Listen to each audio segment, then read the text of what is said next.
શું કહે છે કે હે કંસ, જેનો તો સારથી બન્યો છે, જે બેનને તો વળાવવા માટે જાય છે, એ બેનના આઠના ગર્ભથી તારું મૃત્યુ થશે. આકાશવાણીના શબ્દ સાંભળ્યા કંસ તરત રથ ઉપરથી નીચે ઉતરો. કહે છે કે આ બેનના આત્મા ગર્ભથી મૃત્યુ થાય, પણ બેન જ નહીં હોય તો આ બેનને જ મારી નાખો. એટલે બધી કે આગળ વાત તરત તલવાર કાઢી અને મારવા જાય. આ વાસુદેવ દેવનો હાથ પકડ્યો. કહે છે ખબરદાર કંસ, આ તારી બેન હતી, હવે નથી, હવે એ મારી પત્ની છે. આને મારવાનો તને કોઈ અધિકાર નથી. આને મારવાનો વિચાર હોય તો તું છોડી દે. કહે છે કે આના ગર્ભથી મારું મૃત્યુ થશે તો પછી મારે મારવી જ પડે ને, શું કરું? કહે છે કે આનાથી તો મૃત્યુ નથી ને. નહીં, કોનાથી છે? કે આના આઠમા ગર્ભથી, આઠમા સંતાનથી મૃત્યુ છે. તો કહે છે કે જેના જેટલા સંતાનો થાય એ બધા અમે તને આપી દઈશું. કહે એમ નહીં, તોય વિશ્વાસ નથી. તો કે આના 8 જ્યાં સુધી સંતાન ન થાય ત્યાં સુધી તમારે મારે ત્યાં કારાવાસની અંદર બંધી બની અને રહેવું છે. બોલો મંજૂર છે? તો નથી મારું કે મંજૂર. ત્યારે વાસુદેવ અને દેવકીજીને બંધે કરી કાળ કોઠડીની અંદર પૂરવામાં આવ્યા. સમય જતા આ દીકરી દેવકીજીને ત્યાં દેવકીજીને ગર્ભ રહ્યો અને પહેલો પુત્રનો જન્મ થયો. કંસ ત્યાં કારાવાસની અંદર આવ્યો, ખૂબ પ્રસન્ન થયો. દેવકીને ત્યાં સંતાન થયું. પણ કંસ શું કહે કે આ તો પહેલું સંતાન છે, આને મારે શું લેવા દેવા? આ ક્યાં મારો કાળ છે? એટલે એને રમાડી કહે છે કે બેન આને તું રાજ કરે, આને મારે કઈ ભય આપે. અને પોતે નગરમાં પોતાના રાજા દરબારની અંદર જતો રહ્યો. હવે એને રાજા દરબારની અંદર દેવર્ષિ ત્યાં આવ્યા અને એને કમળનો પુષ્પ અર્પણ કર્યો. કહે લ્યો રાજા, એ ફૂલની અંદર કેટલી પાખડી હતી? અષ્ટ પાખડી, 8 પાખડી વાળો અષ્ટદળ હતો. અષ્ટદળ એટલે 8 પાખડી હતી. પુષ્પ અર્પણ કર્યું. પછી કહે છે કે રાજા ગણો તો આમાં 8 કયું થાય? રાજા તરત ગણે છે 1 2 3 4 5 6 7 8. આ 8મી પાખડી કે એમ આમ ગણો તો કે 1 2 3 4. હવે ક્યાં 8મી થાય? અમારી ગાળો ખબર નથી પડતી કે આમાં 8મી કઈ. આમથી ગણો તો 8મી, આમથી ગણો તો 8મી, અહીંયાથી ગણો તો 8મી થાય.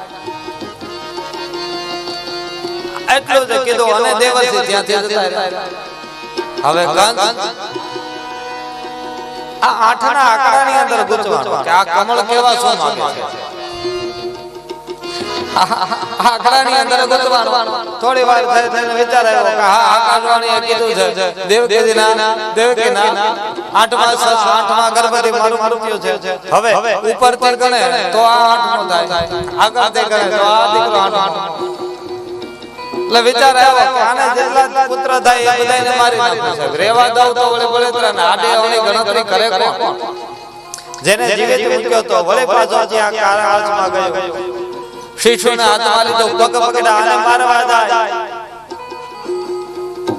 દેવકીજી કહે છે કે હે દોસ્ત, હે કંસ, આ તો શું કરે છે? હે અધર્મી, તો જો ખરા, નાનું બાળક છે ને આને શું કામ મારે છે? કહે કે આ મારો કાળ છે. નહીં, કે તારો તો 8મો સંતાન કાળ છે ને. એ કે એ ગણતરી મને કઈ સમજાતી નથી. ભગવાનની ગણતરી મારે સમજવી નથી, કઈ સમજાણી પણ નથી. તરત પગ પકડ્યા, દિવાલ ઉપર ઘા કરી અને બાળકનો વધ કર્યો. આવી રીતના 1 2 3 4 5 6 સંતાનો થયા. 6 સંતાનોનો કંસે વધ કર્યો. દેવકીજીને 7મો ગર્ભ રહ્યો. એ ગર્ભ કોણ હતો? તો કહે સ્વયં શેષનાગ પરમાત્મા.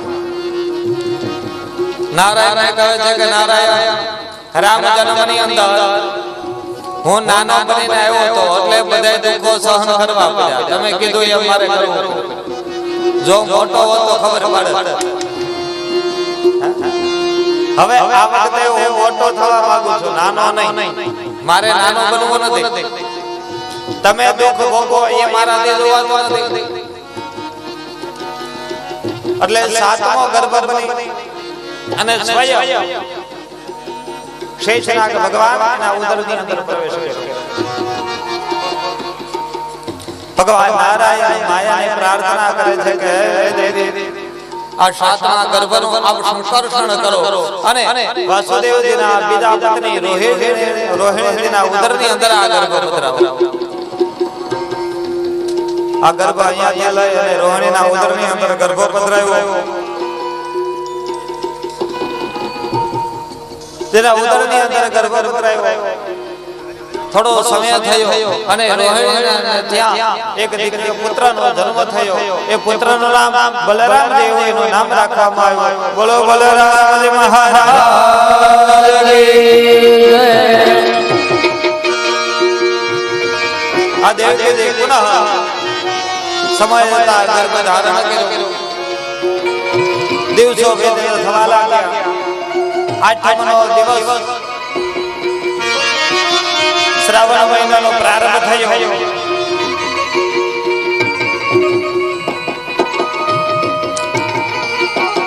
શ્રાવણ માસ કૃષ્ણ પક્ષ ચારે બાજુ શીતળ મંદ પવન લહેરાય છે. શીતળતા વાયુ લહેરાય છે. દેવતાઓ પણ સ્તુતિ અને વંદના કરે છે.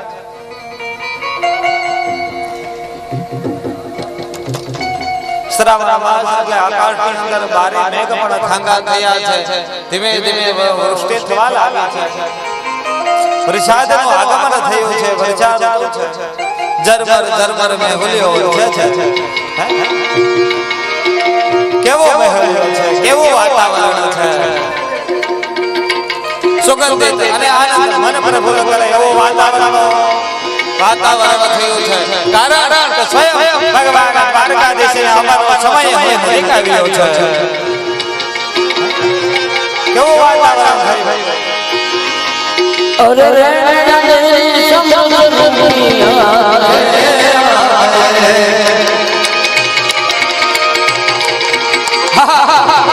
અરે માયા સસરા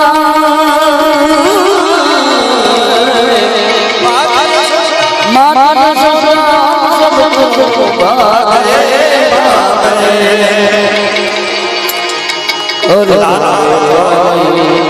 હવે કૃષ્ણ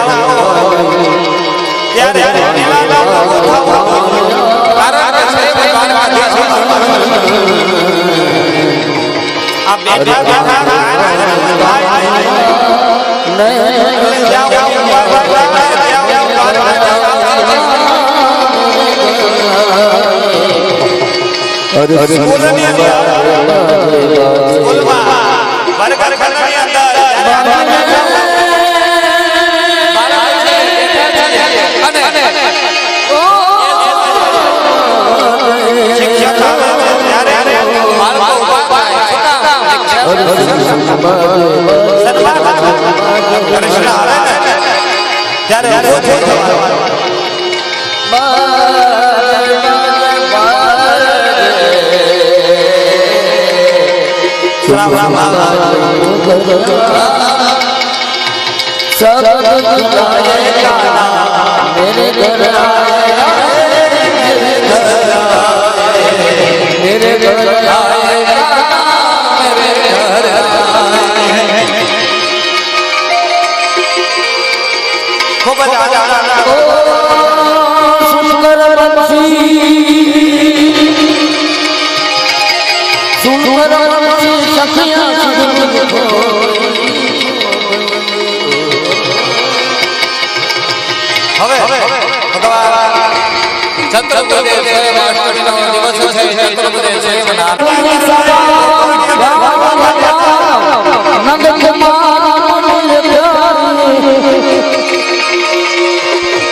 ગોકુળ ની અંદર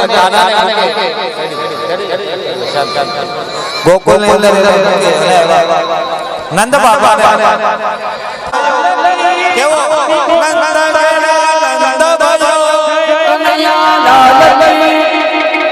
हाथी घोड़ा पालके बिंद में आनंद भयो नंद गेरा नंद भयो नंद गेरा नंद भयो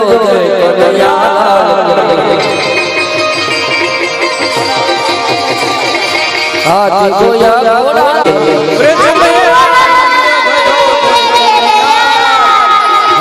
जिया भयो कन्हैया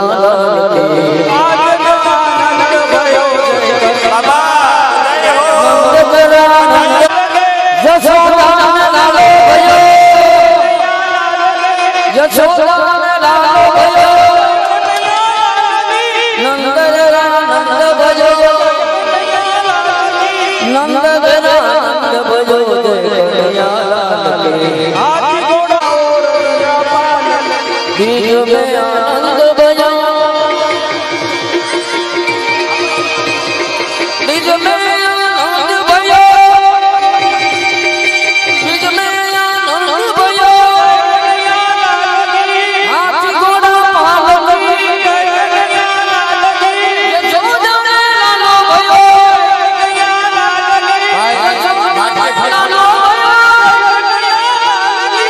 लालो भयो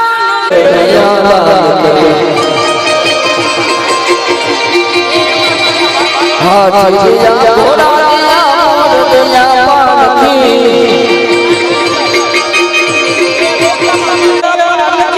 नंद जगा नंद भयो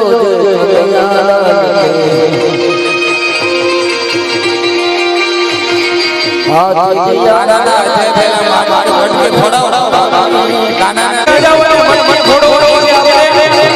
બધા સાથે મળી નાનસો બોલાવવાનો છે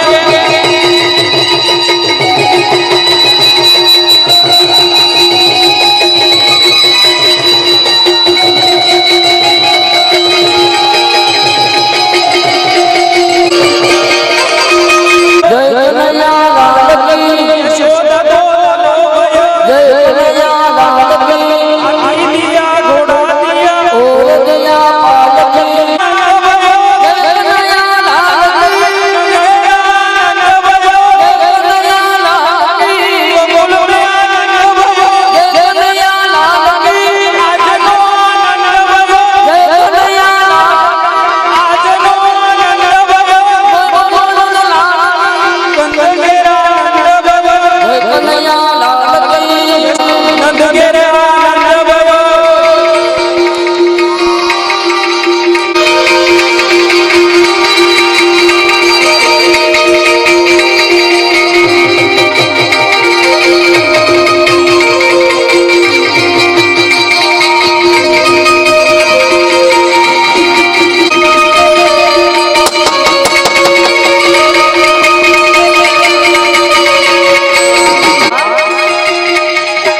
કનૈયા મોરને વાળા આ યુવાને રે આ લાલા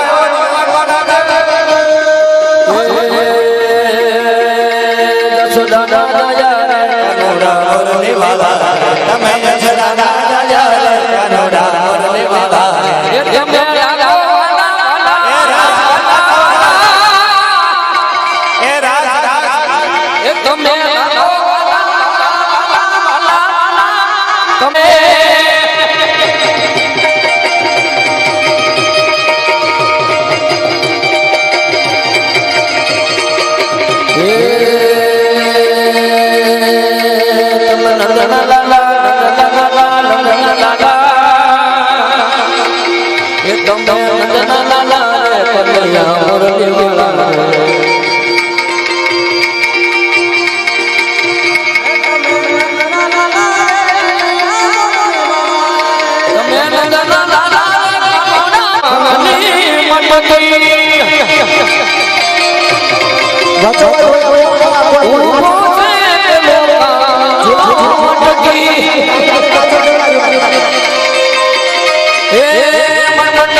નંદલાલજી કાળા રે કાની નંદલાલજી કાળા રે કાની જાવા દે મને નો સોણ મટકી રે મારા માની મટકી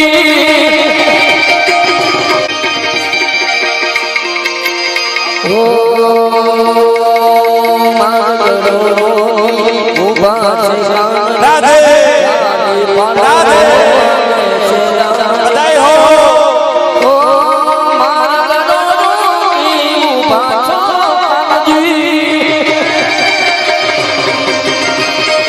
એ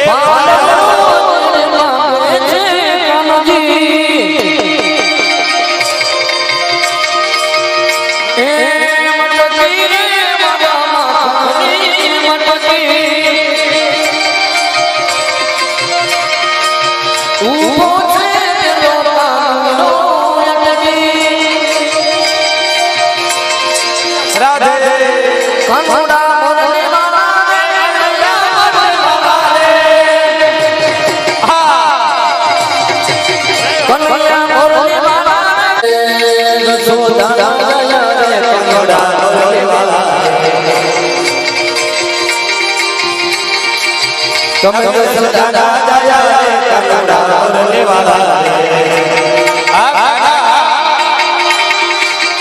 તમે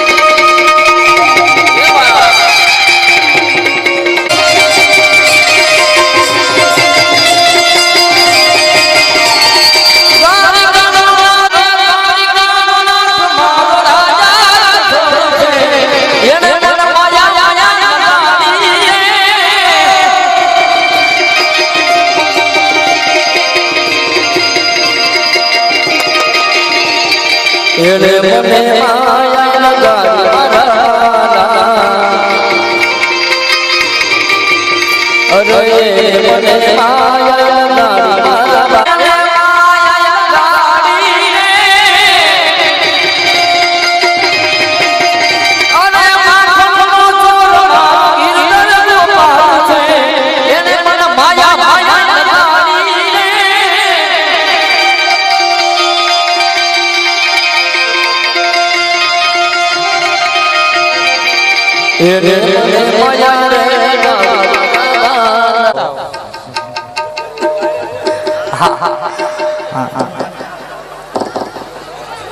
જમાઈ આજની આરતી ઉતારવા માટે પધારે સુડા જમા પરિવારના દરેક જમાઈ અને દીકરી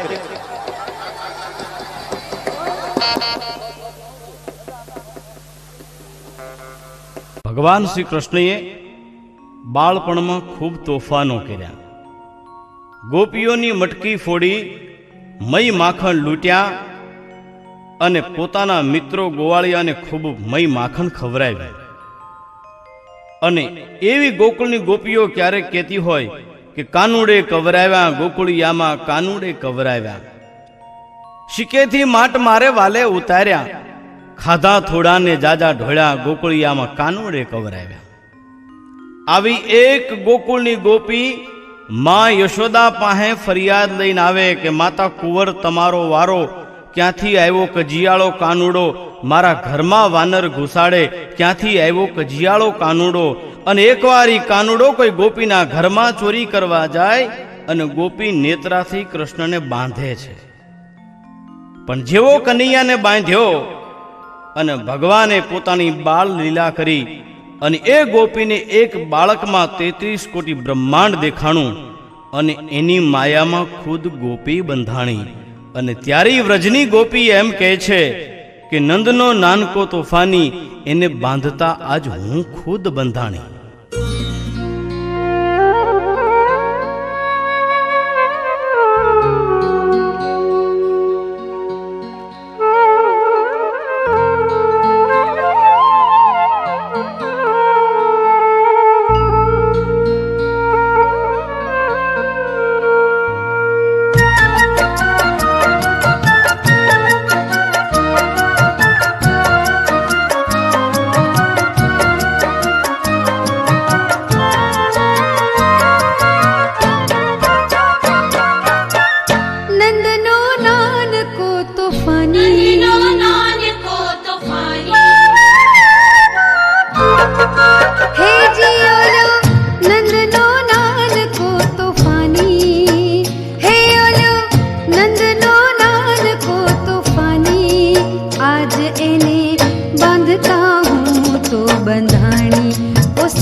Shri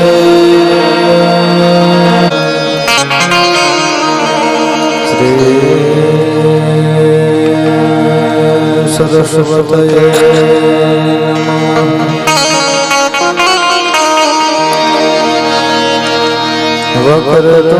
વક્રતુંડ મહાકાય સમગ્રમ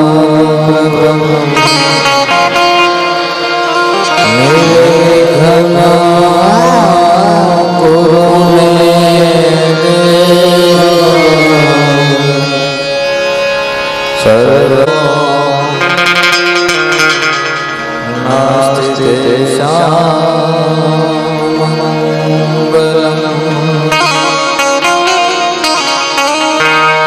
ઈશામ હૃદય સથો ભગવાન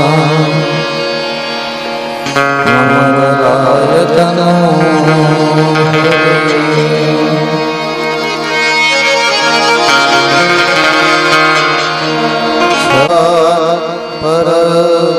પરબ્રહ્મા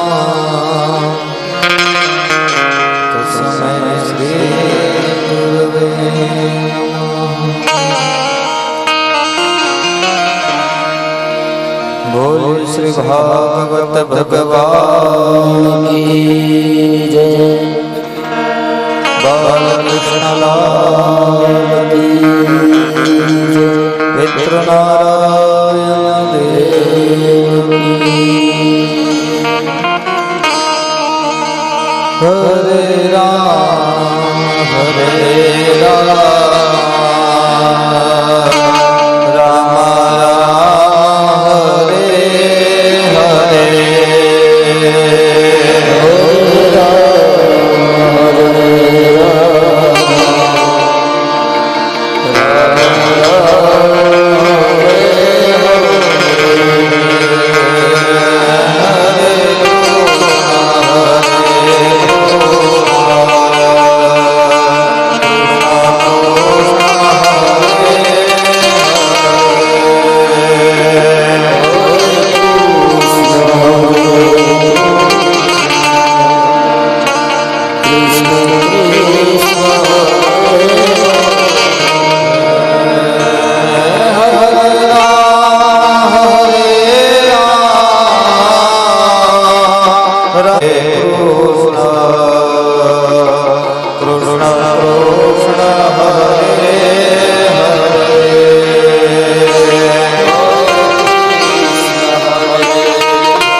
બોલે શ્રી ભાગવત ભગવાન કી બાલ કૃષ્ણલાલ કી જય.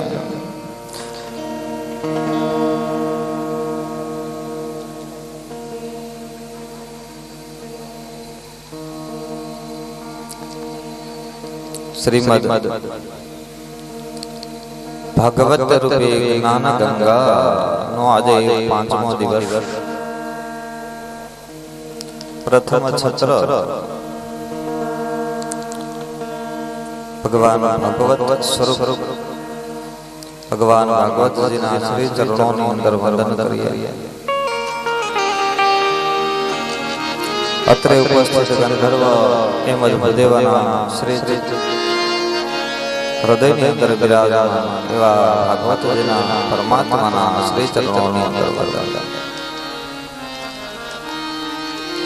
શ્રદ્ધેય શ્રોતાજનના હૃદયની અંદર બિરાજમાન એવા ભગવાન ઠાકોરજીના શ્રી ચરણોની અંદર મારા સૌને જય શ્રી કૃષ્ણ.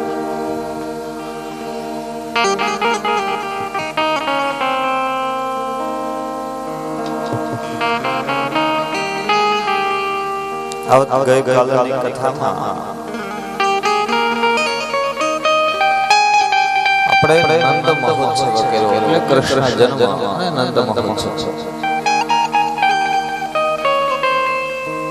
ખૂબ જ આનંદ કર્યો. નંદ ઘેરે આનંદ ભયો જય કનૈયાલાલ.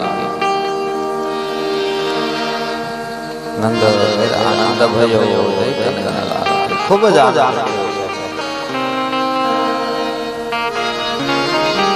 બીજી બાજુ આપણે જોયું કે માયા શ્રી કૃષ્ણ કંસને કહે છે કે તારો કાળ ક્યાંક જન્મી ચૂક્યો છે, પણ ક્યાં એક બરાબર નથી.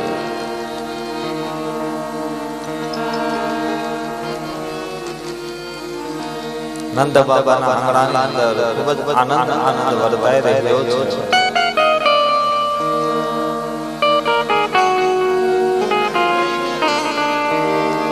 દેવતાઓ પુષ્પવૃષ્ટિ કરવા લાગ્યા છે, સ્તુતિઓ કરવા લાગ્યા છે.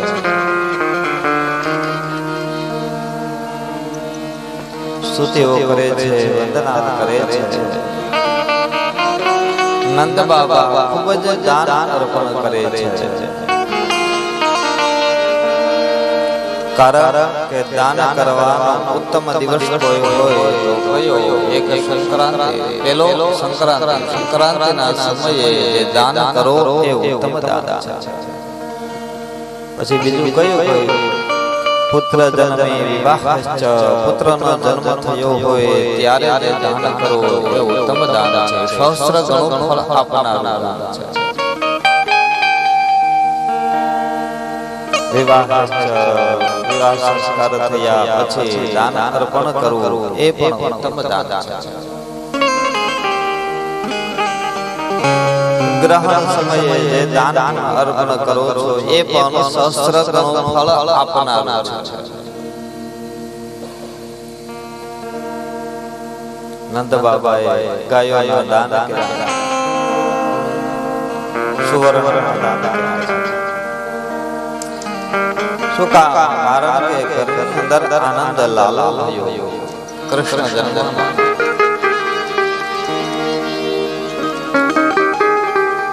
ઘરે આનંદ આવ્યો છે, અનેક પ્રકારે દાન અર્પણ કરે છે.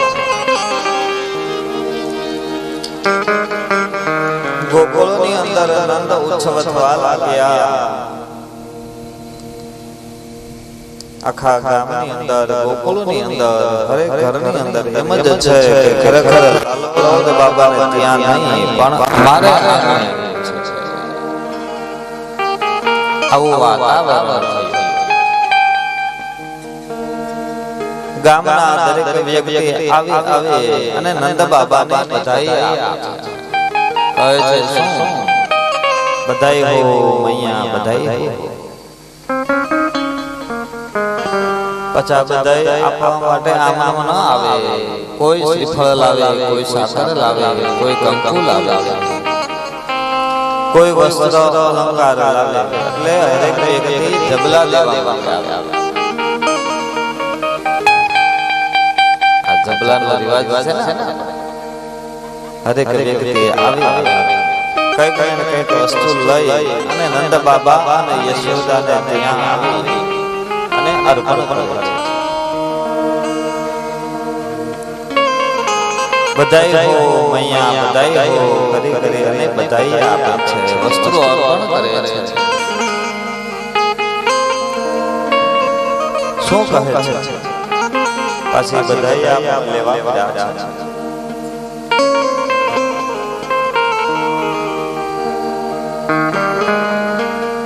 ગોપીઓ ગાન કરે છે, રૂડા અલગ ગીતો ગાય છે. શું કહે કે તેરે લલ્લા કે સુન લે બધાએ યશોદા મૈયા,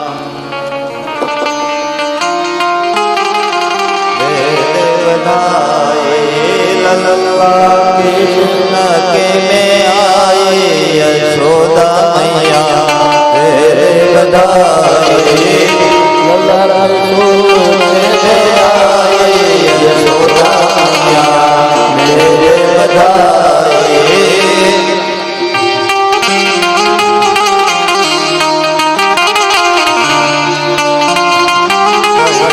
लल्ला सुन के मैं आए यशोदा मैया, तेरे बधाई लल्ला सुन के मैं आए यशोदा मैया, तेरे बधाई.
નંદ બાબા હરેક વ્યક્તિ બધાય દેવા માટે આવે, કંઈક ને કંઈક લેતા આવે.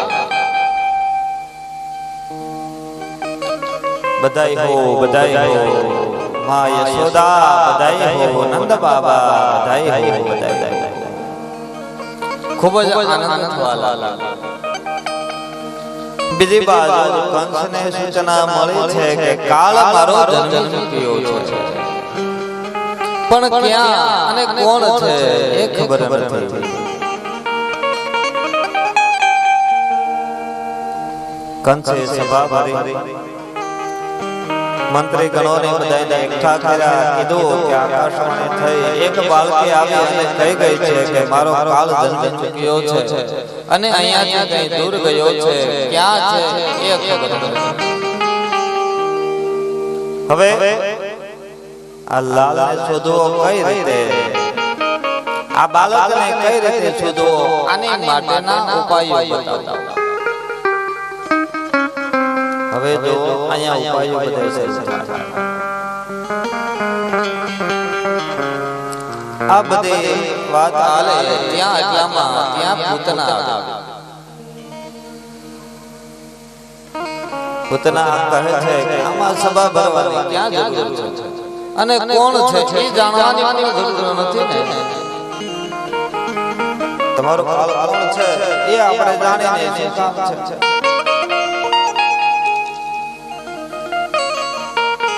બીજા મંત્રી કહે છે કે અમે એવું સાંભળ્યું છે કે હમણાંથી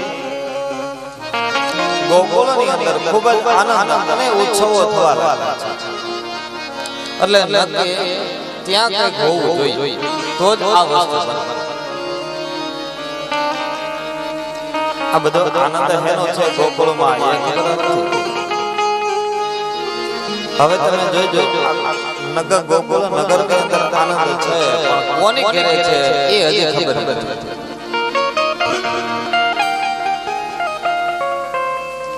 આને કહે છે એકતા, આને કહે રામ રાજ્ય. ગામમાં એક ઘરની અંદર જ્યારે આનંદ હોય અને આખું ગામ આનંદમય થાય ને સાહેબ, કોઈને ખ્યાલ ના આવે કે ખરેખર આનંદ ઉત્સવ કોની ઘરે છે. આનું નામ એકતા.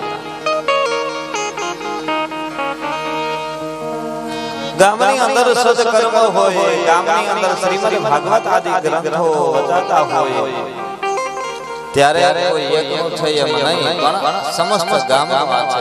કોનું આયોજન છે એ ખ્યાલ ના આવે ત્યારે સમજવું ગામની એકતા. ગામ અને એ ગામ એટલે સમજી લેવું કે આ ગામની અંદર રામ રાજ છે.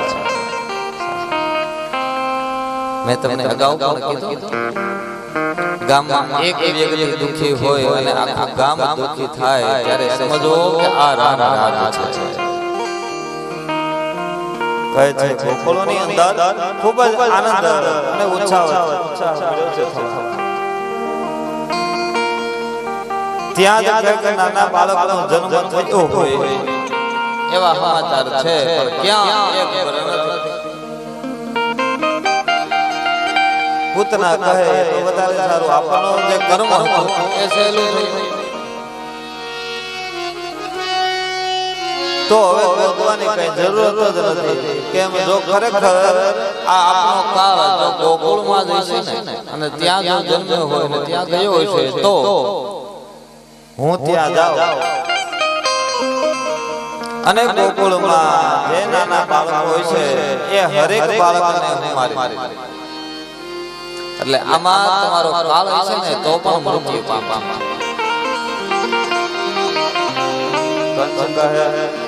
પૂતના તું જોતો તો એક તો તું રાક્ષસ અને એમાં તારી બુદ્ધિ પણ રાક્ષસ. કઈ રીતે કે તારું રૂપ તો જો તને લાગે આ રૂપ જોઈને તને કોઈ ઘરમાં આવવા દે.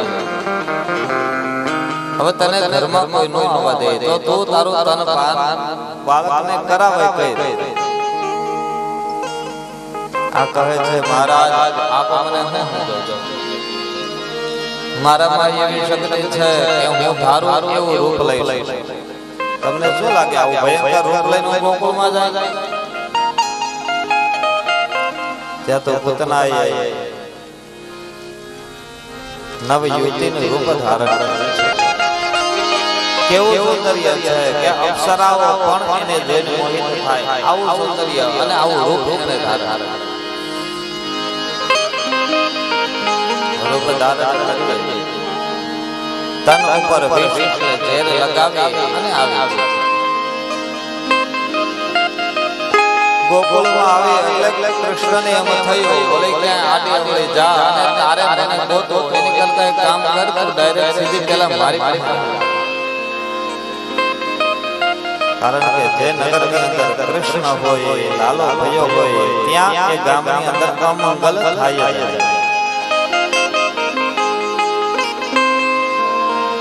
ત્યાં કોઈ ગોપીએ આવીને કીધું પધારો પધારો ક્યાંથી આવ્યા કે હું આમ દૂર બીજું નગર છે ત્યાંથી આવું છું કે નંદ બાબાને ત્યાં જતા લાલો છો એને ઘરે લાલો આવ્યો ને કે હા બસ ત્યાં જાવ હું જબલો દેવા આવ્યો છું કે હા પણ એનું ઘર ક્યાં છે મને એનું ઘર તો બતાવો કહે ચાલો અમે આપણે લઈ નંદ બાબાને આંગણે ત્યાં લઈને જાય છે. ગોપી કહે છે મૈયા યશોદા મૈયા જો આપણી ઘરે મહેમાન આવ્યા છે પૂતના ઘરે ગોપીઓ પોતાના ઘરે ગઈ. યશોદા કહે આવો આવો પધારો જલપાન કરશો ને જલ અર્પણ કર્યું. કીધું આપ કોણ આપની ઓળખાણ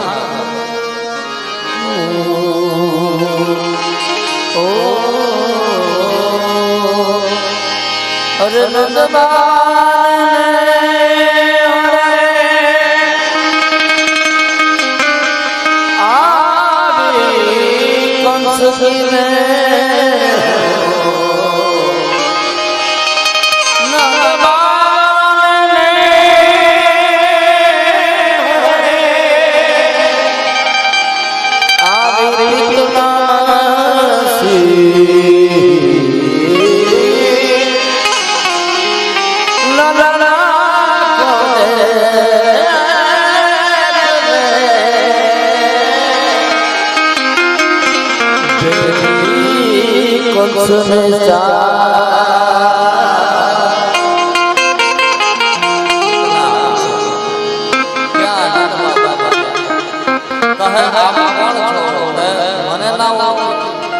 જાણે કેમ નજીક ના હંગાવા કટોરી મને ના ઓળખો.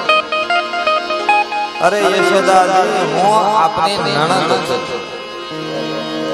કહે નણંદબા અને મને ખબર નહીં લાગે છે ભાઈએ તમને વાત નથી કરી મારી ઓળખાણ ના આપી અને તમારે બહાર જવાનું તો બહુ ઓછું ક્યારે ઘરે આવો અને કેમ ઓળખો. ભાઈને ઘણી વાર કહો તમે યશોદાદાને લઈને પણ આવતા હોય તો સત્સંગ બેસવા માટે ક્યારે કઈ નહીં ભલે હવે આવજો પણ અમને લાલો તો બતાવો.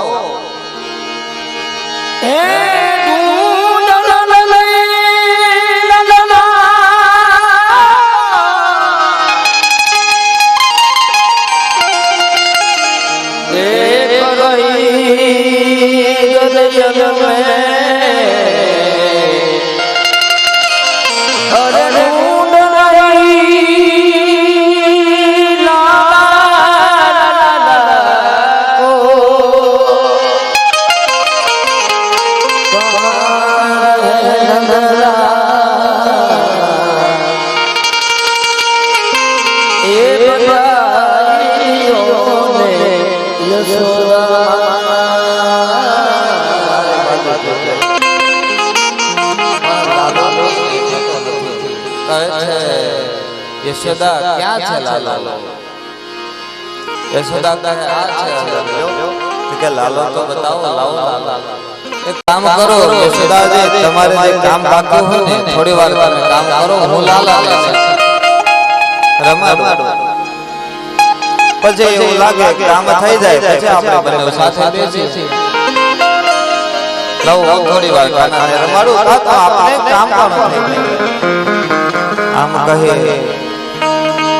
લાલાને લીધો યશોદાને કામ કરવા રસોડામાં મોકલ્યા. યશોદાને પણ એમ જ કહ્યું, મહેમાન આવ્યા, કઈ ચા પાણી જલપાન તો કરાવવું અંદર કર્યા. હવે અહીંયા બધા તર્ક કરે છે કેવો કહે છે કે જેવી પૂતના આવતી હતી ત્યાં કૃષ્ણએ આંખો બંધ કરી લીધી.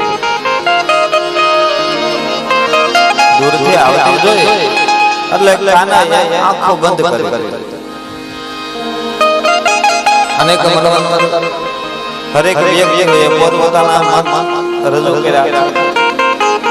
કોઈ કહે છે પૂતના એ અવિદ્યા છે અને અવિદ્યા બ્રહ્મને સામે ન આવી શકે, બળીને ભસ્મ થાય. એટલે કૃષ્ણને એમ થયું કે જો આ બળી જાય તો નગરવાસીઓને ખ્યાલ આવી જાય કે આ સ્વયં બ્રહ્મ છે. અરે ઓળખ થઈ જાય એટલે આંખો બંધ કરી. કોઈ એમ કહે છે કે પૂતના આવી કૃષ્ણએ આંખો બંધ કરી. શું કામ? કારણ કે વિચારે છે કે આ મને એનું તન એનું દૂધ પાન કરાવવા છે, તો આંખો બંધ કરીને વિચારે છે કે આને મારે કઈ ગતિ આપવી, આને મારે કઈ ગતિ આપવી, એટલા માટે આંખો બંધ કરી છે. કોઈ વળી એ પણ વિચાર કરે છે કે પૂતનાને આવતી જોઈ અને કૃષ્ણએ આંખો બંધ કરી. શું કામ?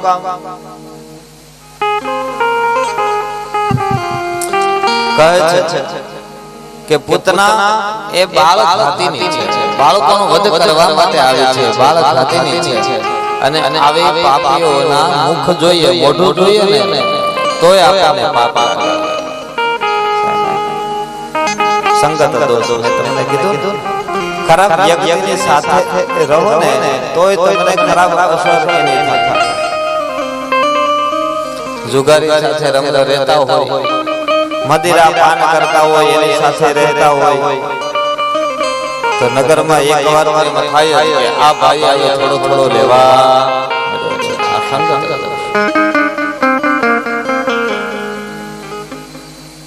અહીંયા વિચાર કરે છે આ બ્રહ્મ ઘાતીની છે, બાળક ઘાતીની છે. આ બાળકોને હણવા માટે આવે છે, આ પાપી છે. આનું મુખ એટલે કે મોઢું પણ ન જોવાય, આનું મોઢું જોઈએ ને તોય આપણને પાપ આવે. એટલે કૃષ્ણએ આંખો બંધ કરી છે. કોઈ વળી એમ કહે છે કે આને આંખો એટલા માટે બંધ કરી કે વિચારે છે કે આ ગત જન્મે આનું એવું કયું ભાગ્ય છે કે આજે મારે માં બનવાનો અને અવસર મળ્યો, એટલે મને તનપાન કરવા માટે આવ્યા. આના ગત જન્મના પુણ્ય કયા છે એ જોવા માટે આંખો બંધ કરી છે, એ જાણવા માટે આંખો બંધ કરી છે. અનેક મન હરેક વ્યક્તિના મન અલગ અલગ છે. પણ એક વાત જોઈએ કે આને આંખો બંધ કરી તો એનું કારણ શું? તો ભાગવત સ્પષ્ટ કરે કે આંખો બંધ એટલા માટે કરી કે આ ખરેખર પુણ્ય આને કયું એવું સૌભાગ્ય, કયું પુણ્ય હતું કે આજે આને મારી માં બનવાનું સૌભાગ્ય પ્રાપ્ત થયું. એ પુણ્ય જોવા માટે એને આંખો બંધ કરી જોવે છે કે ગત જન્મની અંદર મહારાજા બલિની બહેન હતી. અને જ્યારે ભગવાન વામન બની અને બલિરાજાને ત્યાં ગયા, 3 ડગલાની અંદર પૃથ્વી માંગવા માટે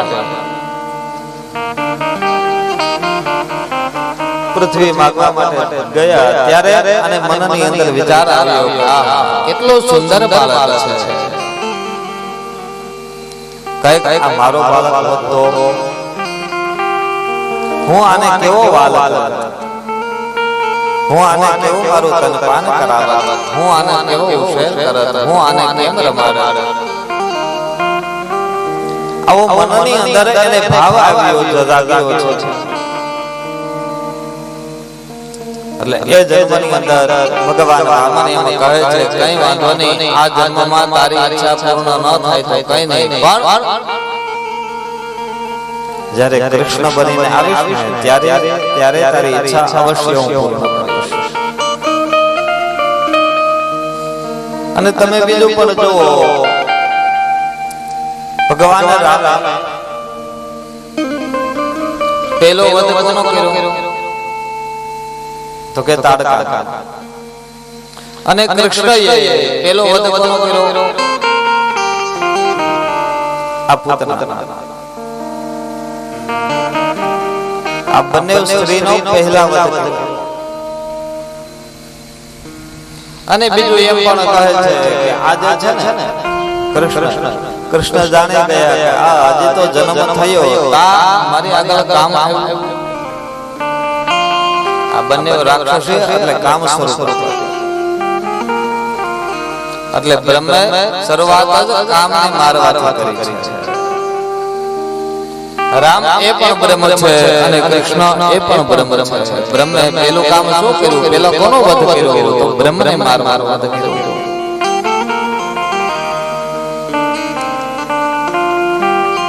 પેલું કામ, બીજું ક્રોધ અને લોભ. આ ત્રણેયનો વધ પેલો બ્રહ્મને કર્યો છે. આની અંદર કોણ આવે છે? કામ રૂપે એટલે પોતાના. અહીંયા ગોકુળની અંદર ત્રણ રાક્ષસો આવે. પેલી પૂતના, બીજો પૂતનાનો ભાઈ સપ્તાસુર, અને ત્રીજો તૃણાવત, જે કામ, ક્રોધ અને લોભ છે. બ્રહ્મની આગળ લોભ ક્યારે ન આવે, બ્રહ્મની પાસે બ્રહ્મને ક્રોધ પણ ક્યારે ન આવે. એટલા માટે આ બ્રહ્મને પહેલા તો કામનો નાશ કર્યો. પૂતના એ કામ સ્વરૂપ છે. કઈ રીતે? તો કહે છે જેવી પૂતના આવી, હલ્લા લીધો અને પોતાનો તનપાન કરાવવા લાગી.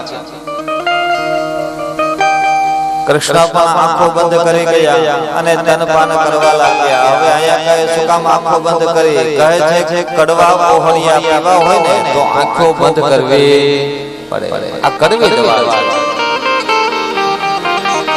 આંખો બંધ કરીને શું કડવા ઓહળિયા પીવો ત્યારે કાલે જરી પીવી હોય નો કરવી હોય તો આંખો બંધ થાય. કડવા ઓહળિયા પાન કરવા છે ને એટલે પહેલા તો આને આંખો બંધ કરી. બીજું વિચારે છે કે આંખો બંધ કરી અને ભગવાન શિવને યાદ કરે છે કે મારે તો અનુભવ નથી જે પીવાનો, મારે અનુભવ નથી જે પાન કરવાનો, પણ કોને છે કે મહાદેવને છે. કહે છે કે મહાદેવ આપ પધારો અને આ ઝેર પાન તમે ગ્રહણ કરો. તમને વળી ગળામાં રાખતા આવડે અને હું લઉં એવું સીધું અંદર ઉતરી. અને વળી કહે છે કે અંદર જાહે ને તો ચૌદે બ્રહ્માંડ એ મારી અંદર છે. બ્રહ્માંડ એ મારી અંદર જ છે, મારા. હવે હું વિશ્વપાન કરું તો ચૌદે બ્રહ્માંડ ને મૂર્છા આવશે, હરેક ને ઝેર થશે, વિષ થશે. એટલે શિવને યાદ કરે છે. એ બધું પણ હવે આ કૃષ્ણએ તનપાન કરવાનું શરૂ કર્યું. આંખો બંધ કરી તનપાન કરવા લાગ્યા છે. તનપાન કરતા કરતા પોતાનું વજન પણ વધારવા લાગ્યા. જોતામાં કેવું વજન થયું? બાળ સ્વરૂપ હતો પણ મોટી શિલાનું વજન હોય એવડું એટલું વજન આ કૃષ્ણનું વજન વધી ગયું છે.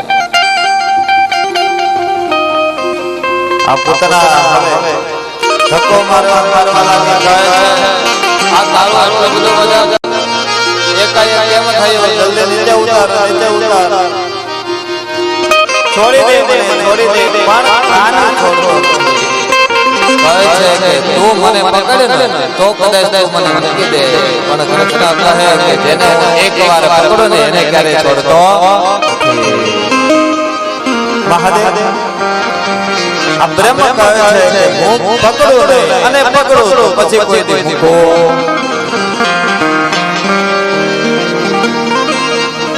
હવે તન પાન કરતા કરતા જીવનું પણ પાન કરવા લાગ્યા છે.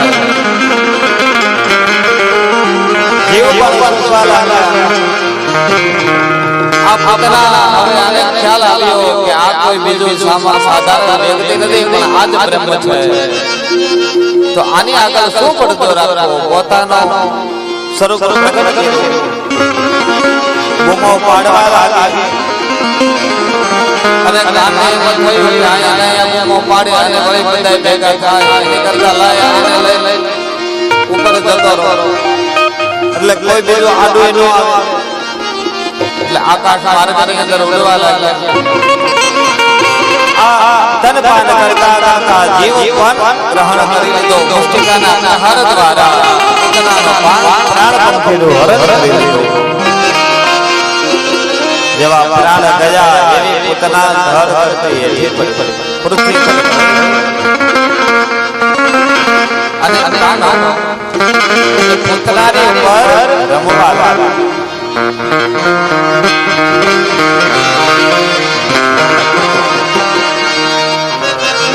કાન આ પોતાની ઉપર રમે છે. કોઈ સમાચાર આપ્યા કહે છે આ યશોદા મૈયા કાનાને પોતાના ઘરમાં શોધવા લાગ્યા. કાનો ગયો ક્યાં અને આ રાક્ષસી કોણ હતી, મારા કાનાને ક્યાં લઈ ગઈ છે? રુદન કરે છે, વિલાપ કરે છે. કોઈ આવીને સમાચાર આપ્યા કહે મૈયા શું કામ રુદન કરો? તમારો કાનો અને પેલી રાક્ષસી જો ગંગા પાદર પર પોતાના મૃત્યુ થયું અને કાનો એની પર રમે છે. માં યશોદા ત્યાં કાનાને લીધો, હાય હાય મારા લાલ, તને કઈ કહેવાય તો નથી. મારા કાનાને જો તો ખરા કેવડું સંકટ કરાય. એટલો અદરદર કાનો નીચે પડ્યો હોય છે, એને પછડા આગળ લાગી. ચારે બાજુ જોવા લાગી, રમાડવા લાગી. કાનો પણ કહે બા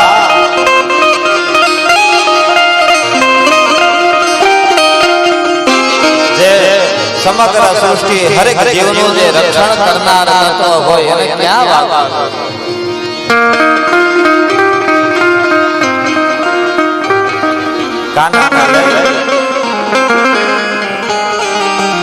કાનાને લઈ અને યશોદાજી પોતાના ઘરે ગયા. તા તો આખું ગોકુળ ત્યાં ભેગું થયું. કહે છે શું થયું? આ બધું અમે શું જોયું? એક રાક્ષસે આવે તે બાળકને લઈને ગઈ કે હા એક પણ તમારે એને આપી કે કાના લાલાને આપ્યો કેમ તમે? મને એમ થયું કોઈ બધાઈ દેવા આવ્યા છે. બોલે સુંદરી હતી એટલે એને પાછી ઓળખાણ કેવી આપી કે નણંદ બાજુ. એટલે મેં વળી મને એમ થયું લાઈ દેવા દે. તો કે આ સમય એવો નથી કોઈની પર ભરોસો કરાવે. એક તો ઘણા સમય પછી આપની ઘરે પારણ બંધાણો અને એ પણ આવા બધાને દઈ દે. તમારે ધ્યાન ન રખાય. ઘણા મહિના તો સાંભળે છે.